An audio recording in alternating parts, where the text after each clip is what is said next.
अस्सलाम वालेकुम स्टूडेंट्स, आज की वीडियो में हम सीखेंगे डिफरेंट टाइप्स ऑफ सेट्स। इससे पहले की वीडियो में हमने सीखा कि सेट को किस तरह बेसिक कॉन्सेप्ट हमने सेट के बारे में सीखा। इसके अलावा हमने ये सीखा कि हम सेट को कौन कौन से वे से डिस्क्राइब कर सकते हैं। आज की वीडियो में हम डिफरेंट टाइप सीखेंगे सेट्स की। अगर आपको कोई बात वीडियो में समझ ना आए तो आप कमेंट्स में पूछ सकते हैं, आपका प्रॉब्लम सॉल्व हो जाएगा। इसके अलावा अगर अब तक किसी स्टूडेंट ने चैनल को सब्सक्राइब नहीं किया तो सब्सक्राइब करें, इसको लाइक करें, शेयर करें ताकि ज़्यादा से ज़्यादा स्टूडेंट इससे फ़ायदा उठा सकें। हाँ जी, तो अब हम डिफरेंट टाइप्स के बारे में सीखते हैं कि सेट्स की कौन कौन सी टाइप्स होती है, कैसे हमें कौन कौन तरह किस तरह के सेट्स हमें मिलते हैं। अब हम सीखते हैं डिफरेंट टाइप्स ऑफ सेट्स कि सेट्स किस किस टाइप्स के होते हैं, कौन कौन से सेट्स होते हैं। सबसे पहले है हमारे पास फाइनाइट सेट। फाइनाइट सेट क्या होता है, देखें। A set is called finite if it consists of a specific and finite number of elements. एक सेट कब हम कहते हैं कि ये एक फाइनाइट सेट है, जब उसके नंबर ऑफ एलिमेंट्स फाइनाइट हों या किसी स्पेसिफिक रेंज में हो। ठीक है, यहाँ पर आपके पास स्टार्टिंग एलिमेंट भी है और एंडिंग एलिमेंट भी है। इट मीन्स कि एक स्पेसिफिक रेंज में है, स्पेसिफिक लिमिट में है आपके नंबर्स। ऐसे सारे सेट्स जो हैं वो फाइनाइट कहलाते हैं। A set is called finite if it consist of a specific and finite number of elements. ऐसे सारे सेट जिनमें आपके पास नंबर ऑफ एलिमेंट्स फाइनाइट हो, स्टार्टिंग और एंडिंग एलिमेंट आपको पता हो, एक स्पेसिफिक रेंज और लिमिट में हो, ऐसे सारे सेट्स जो हैं वो फाइनाइट सेट्स कहलाते हैं। इसकी एग्जांपल है, आपके पास कोई सेट ए है 1 2 3 4, स्टार्टिंग पॉइंट स्टार्टिंग एलिमेंट भी आपके पास है, एंडिंग एलिमेंट भी आपके पास है। इसी तरह सेट बी जो है हमने इसमें लिखा हुआ है A B C D E, जहां से आपके एलिमेंट्स स्टार्ट हो रहे हैं वो भी है और जहां पे खत्म हो रहे हैं वो भी है। कोई डॉटेड लाइन शो नहीं हो रही कि आगे सॉन चल रहे हैं, इसलिए हम इनको क्या कहेंगे, फाइनाइट सेट। आगे आते हैं, सेकेंड जो टाइप है हमारे पास हमारे सेट की वो है इनफिनिट। कौन से होते हैं infinite sets? A set which is not finite. ऐसे सारे सेट जो कि फाइनाइट नहीं होते is called an infinite set. वो तमाम सेट्स जहां आपके पास उनके पास कोई लिमिट नहीं है, उनके खत्म होने वाला लास्ट एलिमेंट आपको नहीं नजर आ रहा, वो सारे सेट इनफिनिट कहलाते हैं। Finite set and infinite set. Odd number का सेट, सारे जो नंबर्स के सेट हमने डिस्कस किए थे पहले, वो सारे आपके पास इनफिनिट सेट्स कहलाएंगे। आगे है हमारे पास नेचुरल नंबर। एन का सेट क्या था, 1 2 3 4 एंड सो ऑन। एंडिंग जो है एलिमेंट आपके सामने है ही नहीं, सो ऑन काउंटिंग नंबर्स तो कहीं भी तो खत्म नहीं होते, आगे से आगे चलते रहेंगे, तो ये आपके पास सेट जो है वो इनफिनिट होगा। इसी तरह जी, इंटीजर्स का सेट जो था हमारे पास, ये भी कहीं पर एंड नहीं हो रहा, सो ऑन चलते जा रहे हैं आपके पास, तो ये भी सेट क्या हो गया, इनफिनिट हो गया आपके पास। इसी तरह अगर आपके पास किसी भी सेट की रेंज नहीं है तो हम उसको कहेंगे इनफिनिट सेट। इसके बाद थर्ड में है आपके पास नल सेट और एम्प्टी सेट। क्या होते हैं ये? A set with no elements. ऐसा सेट जिसमें कोई भी एलिमेंट नहीं है इज कॉल्ड नल सेट और द एम्प्टी सेट। तो ऐसे तमाम सेट आपके पास वो नल सेट या हम उनको एम्प्टी सेट भी कहते हैं, जैसे कि नाम से जाहिर है कुछ भी नहीं है, खाली है। This is usually denoted by phi और एम्प्टी ब्रैकेट। या तो हम इसको फाई से शो कर देते हैं या हम इसको एम्प्टी ब्रैकेट से शो कर देते हैं। इसका मतलब भी नल सेट है, इसका मतलब भी नल और एम्प्टी सेट है। ये भी नल और एम्प्टी सेट को शो करेगा और ये आपके पास एम्प्टी ब्रैकेट भी नल या एम्प्टी सेट को शो करता है। इसकी एग्जाम्पल है the set of counting numbers between 1 and 2। Counting numbers जो सिंपल आपके पास नेचुरल नंबर्स होते हैं, न्यूमरल्स होते हैं, 1 और 2 के दरमियान कोई नंबर नहीं है, इसका मतलब है कि सेट एम्प्टी होगा। जब आप इसको टेबुलर फॉर्म में लिखेंगे, इसका आंसर लिखेंगे, तो ये एम्प्टी सेट होगा। ठीक है, तो वो सारे सेट जिनके आपके पास कोई भी एलिमेंट ना हो उसको हम नल सेट या एम्प्टी सेट कहते हैं। नेक्स्ट है हमारे पास singleton set. A set containing one element only is called singleton set. ऐसे सेट जिसमें आपके पास सिर्फ एक ही एलिमेंट हो जैसे नाम से भी इसके शो हो रहा है, तो हम उस सेट को कहेंगे सिंगलटन सेट। फॉर एग्जाम्पल, आपके पास कोई सेट ए है, उसमें कोई भी एक एलिमेंट हो सकता है। इसी तरह सेट बी में 0 है, ये भी एक एलिमेंट है। सी में एफ, कुछ भी हो सकता है। आपके सेट में अगर एक एलिमेंट है कोई भी, तो आप उस सेट को नाम देंगे सिंगलटन सेट का। आगे आ जाते हैं इक्वल सेट्स। कब हम कहते हैं कि two sets are equal? Two sets are said to be equal if and only if they have the same elements. हम किसी भी दो सेट को उस वक्त कहते हैं कि ये इक्वल सेट्स हैं अगर उनके एलिमेंट्स, उन सेट्स के अंदर जो एलिमेंट्स हैं वो सेम हो। यहाँ पर हमारे पास एग्जांपल के तौर पर सेट ए है, इसमें आपके पास है A B C D element, और सेट बी में भी आपके पास B C A D element है। प्लेसेस चेंज है, लेकिन एलिमेंट्स यहाँ पर भी ए बी सी डी है और यहाँ पर भी ए बी सी डी है। तो जो प्लेस है वो मैटर नहीं करती सेट में। बी अगर फर्स्ट में है, यहाँ पर ए फर्स्ट में है, इससे कोई मसला नहीं है। इनको हम इक्वल सेट्स ही कहेंगे क्योंकि इनके एलिमेंट्स इक्वल है। यहाँ पर भी A B C D use हुआ है और यहाँ पर भी ए बी सी डी है। बेशक उनकी प्लेसेस चेंज है, लेकिन हम इनको इक्वल सेट्स ही कहेंगे। Are equal set are equal since they have the same elements. क्यों इनको इक्वल कह रहे हैं? क्योंकि इनके एलिमेंट्स इक्वल है। तो एलिमेंट्स इक्वल हुए तो ये दोनों सेट्स भी इक्वल होंगे। हम इसको इस तरह लिखते हैं, we write A is equal to B if A and B are equal. अगर ए और बी इक्वल हो तो हम उनको इस तरह लिखते हैं। अब हम एक और सेट लेते हैं, if C is equal to B C D. अब सी एक और सेट है जिसके एलिमेंट्स हैं B C D, then A and C are equal और नॉट इक्वल। अब हमने देखना है कि ए और सी इक्वल है या नॉट इक्वल है।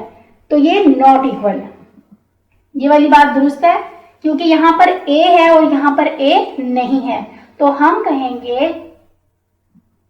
ए is not equal to C. A and C are not equal.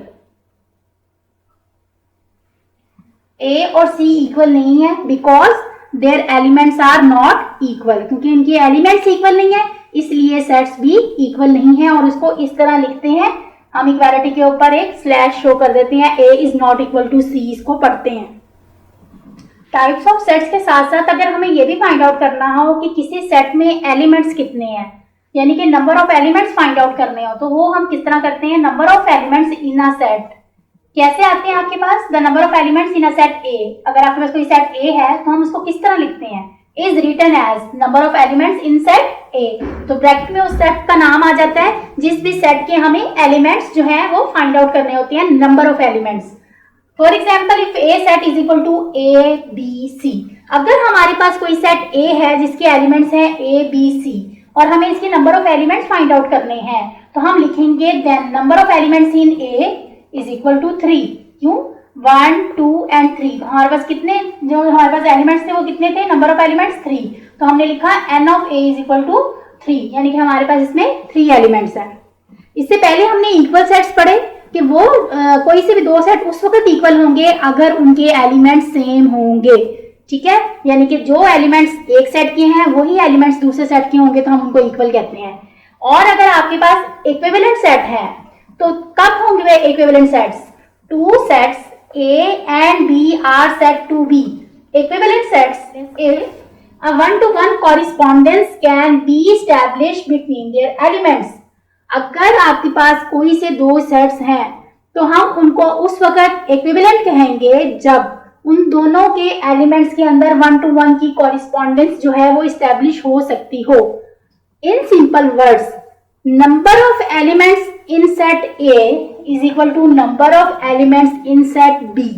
जितने आपके पास एलिमेंट्स, नंबर ऑफ एलिमेंट्स किसी एक सेट में है, अगर हम सेट A ले रहे हैं तो उतने ही number of elements set B में होने चाहिए। तो हम कहेंगे कि ये दोनों सेट इक्विवेलेंट हैं। ठीक है, सेम होना जरूरी नहीं, लेकिन नंबर ऑफ एलिमेंट्स सेम होना जरूरी है ताकि one two one correspondence establish हो सके। हमारे पास एग्जाम्पल में दो सेट्स हैं। सेट ए में लिखा हुआ है A B C D E और सेट बी में लिखा हुआ है 2 3 1 5 4। काउंटिंग करते हैं हम कि नंबर ऑफ एलिमेंट्स आपके पास सेट ए में कितने हैं। तो अभी हमने सीखा कि अगर हमें number of elements find out करने हैं तो हम क्या करते हैं, हम लिखते हैं n of a is equal to 1 2 3 4 and 5। फिर हमारे पास number of elements in set b कितने हैं, 1 2 3 4 5 also is equal to 5। It means कि number of,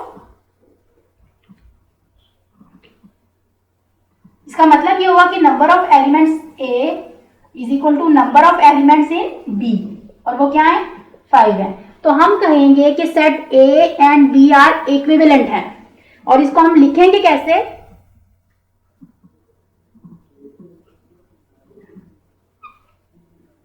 a and b are equivalent. We write as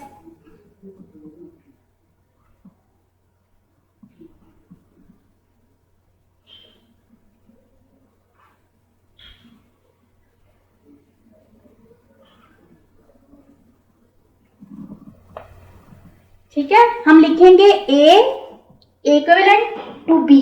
set a and b are equivalent है, ये दोनों set एक दूसरे के इक्विवेलेंट हैं, यानी कि इनके पास 1 to 1 कॉरिस्पॉन्डेंस जो है इनके एलिमेंट्स के दरमियान स्टैब्लिश हो सकती है। नंबर ऑफ एलिमेंट्स दोनों के सेम है। अब अगर हम कोई और एग्जांपल लें, हम लिखते हैं सेट p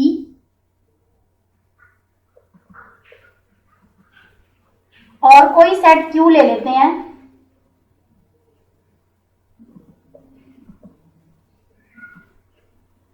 अब हमने देखा है कि क्या p एंड q जो है वो इक्विवेलेंट सेट हैं। नंबर ऑफ एलिमेंट्स देखते हैं p में कितने हैं, 1 2 एंड 3, और नंबर ऑफ एलिमेंट्स हम q के चेक करते हैं कितने, 4। तो number of elements in p is not equal to number of elements in q। So हम क्या लिखेंगे, हम लिखेंगे set p and q are not equivalent. Next है हमारे पास subset. A set A is said to be a subset of set B। एक set A उस वक्त सबसेट कहलाता है किसी दूसरे सेट B का if every element of set A is also an element of set B।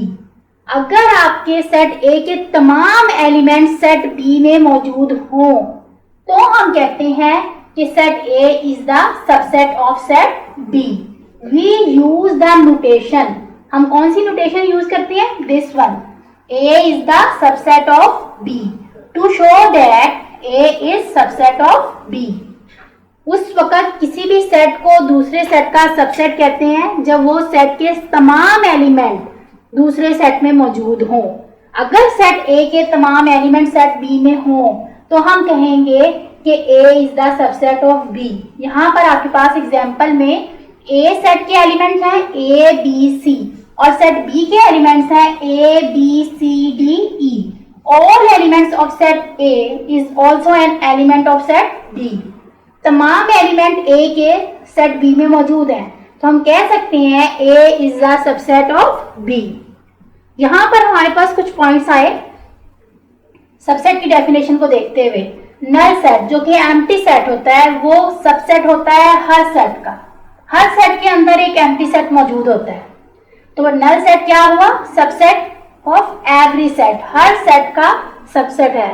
फिर एक और पॉइंट आपके पास आता है, every set is a subset of itself.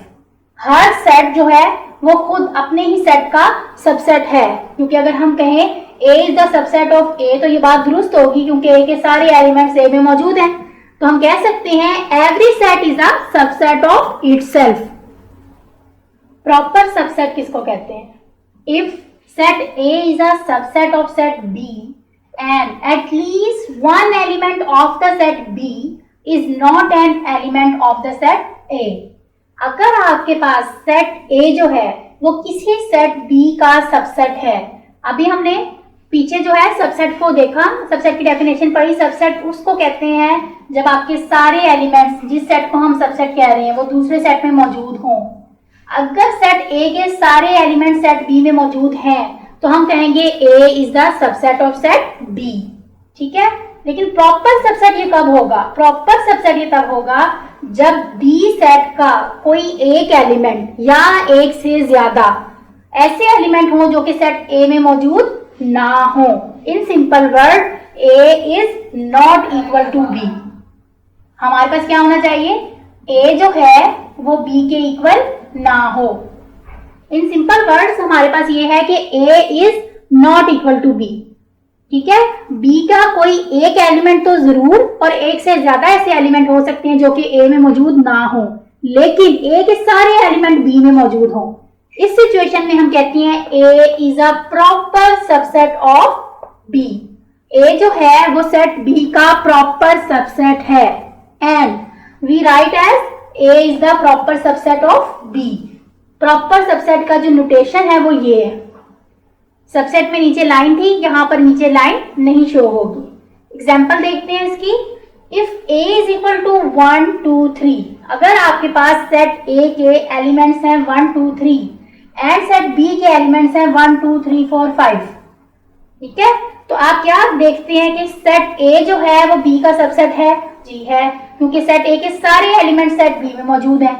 और क्या डेफिनेशन थी कि सेट बी का कम से कम एक एलिमेंट ऐसा हो जो कि ए में मौजूद ना हो। तो दो एलिमेंट्स ऐसे हैं जो सेट ए में मौजूद नहीं है, तो ये प्रॉपर सबसेट की जो कंडीशन है उसको फुलफिल हो रही है। तो हम कहेंगे A is the proper subset of set B. And अब बी को क्या कहेंगे? ए तो इसका प्रॉपर सबसेट हो गया।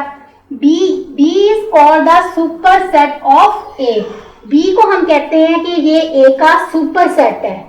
ए बी का प्रॉपर सबसेट है और बी ए का सुपर सेट है, और सुपर सेट को हम इसी की ऑपोजिट डायरेक्शन से शो करते हैं। लिखेंगे हम इसको सुपर सेट और इसको इस तरह नोटेट करेंगे, B is the superset of A. तो ये था आपके पास प्रॉपर सबसेट और सुपर सेट। प्रॉपर सबसेट के बाद हमारे पास आता है इम्प्रॉपर सबसेट। तो इम्प्रॉपर सबसेट क्या होते हैं?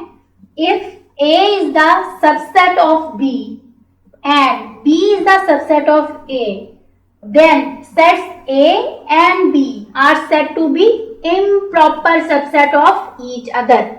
अगर आपके पास कोई दो सेट ऐसे हैं जिनमें इस तरह की कंडीशन आ रही है कि पहला सेट दूसरे सेट के, यानी कि सेट A भी सबसेट हो B का और B भी सबसेट हो A का, तो हम कह सकते हैं कि ये दोनों सेट एक दूसरे के इम्प्रॉपर सबसेट हैं।